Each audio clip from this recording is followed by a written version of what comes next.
வணக்கம், welcome to Annie's kitchen. Annie's கிச்சனில் இன்றைக்கி அண்ணி உங்களுக்காக சமைக்க போகிறது தக்காளி குழம்பு. இது தக்காளியை வணக்கி அரைச்சி வைக்கிற ஒரு குழம்பு. இது ஒரு கொங்கு ஸ்பெஷல்னே சொல்லலாம்.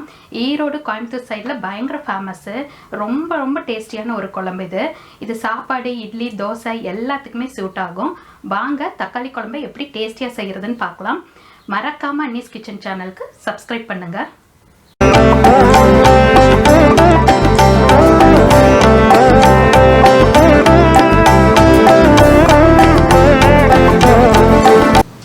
குழம்பு வைக்கிறதுக்கு முதல்ல தேங்காயும் கறி மசால் பொடியும் போட்டு அரைச்சிக்கலாம்.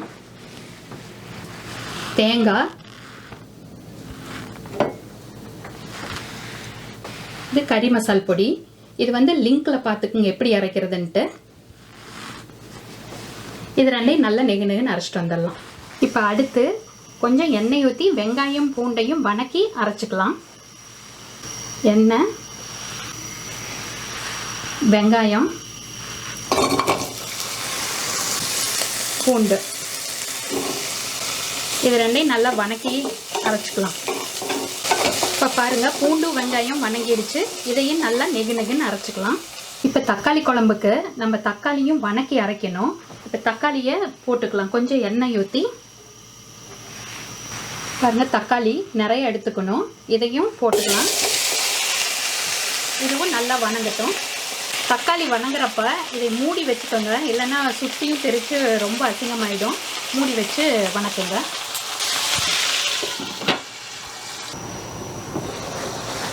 இப்போ பாருங்கள், தக்காளி நல்லா வதங்கிடுச்சு. இதையும் நல்லா நெகுன்னு அரைச்சிட்டு வந்துடலாம். இப்போ தக்காளி குழம்பு தாளிச்சோட ஒரு மண் சட்டி வச்சுருக்கேன். அதில் கொஞ்சம் எண்ணெய் ஊற்றிக்கலாம். இப்போ எண்ணெய் காஞ்சிருச்சு, கடுகு போட்டுக்கலாம். இப்போ கடுகு பொரிஞ்சிருச்சு, வரமிளகா போட்டுக்கலாம்.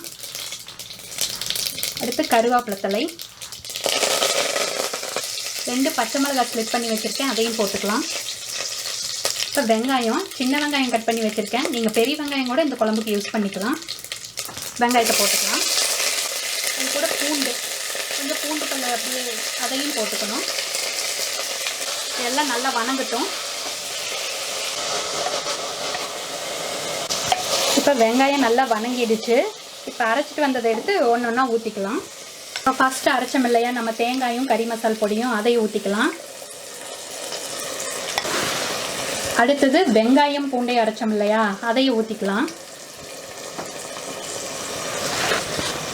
அடுத்தது தக்காளி வணக்கி அரைச்சதையும் ஊற்றிக்கலாம்.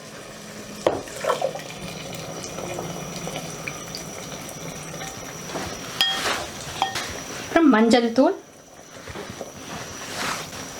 கொஞ்சம் கொத்தமல்லி தழை, சால்ட்டு, கொஞ்சம் வெல்லம், கொஞ்சம் குழம்பு கொதிக்கிறதுக்கு நல்லா கொதிக்கிறதுக்கு தண்ணி ஊற்றிக்கலாம். இப்போ எல்லாம் மிக்ஸ் பண்ணிவிட்டு நல்லா குழம்பு கொதி வரட்டும்.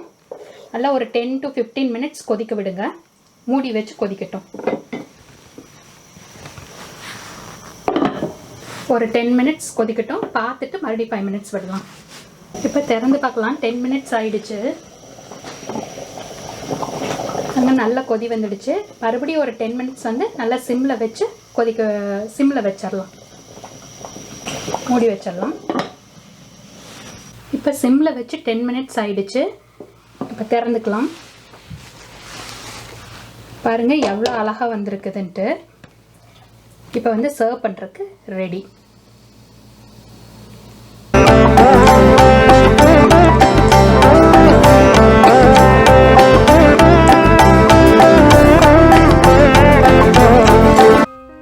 இதை செஞ்சு பார்த்துட்டு எப்படி இருந்ததுன்னு கமெண்ட்டில் சொல்லுங்கள். அன்னீஸ் கிச்சன் சேனலுக்கு சப்ஸ்கிரைப் பண்ணுங்கள். பெல் பட்டன் ப்ரெஸ் பண்ணுங்கள். பெல் பட்டன் ப்ரெஸ் பண்ணிங்கன்னா நான் போடுற வீடியோஸ் உங்களுக்கு நோட்டிஃபிகேஷன்ஸில் வரும். அன்னீஸ் கிச்சன் சேனலை லைக் பண்ணுங்கள், ஷேர் பண்ணுங்கள். நன்றி, வணக்கம்.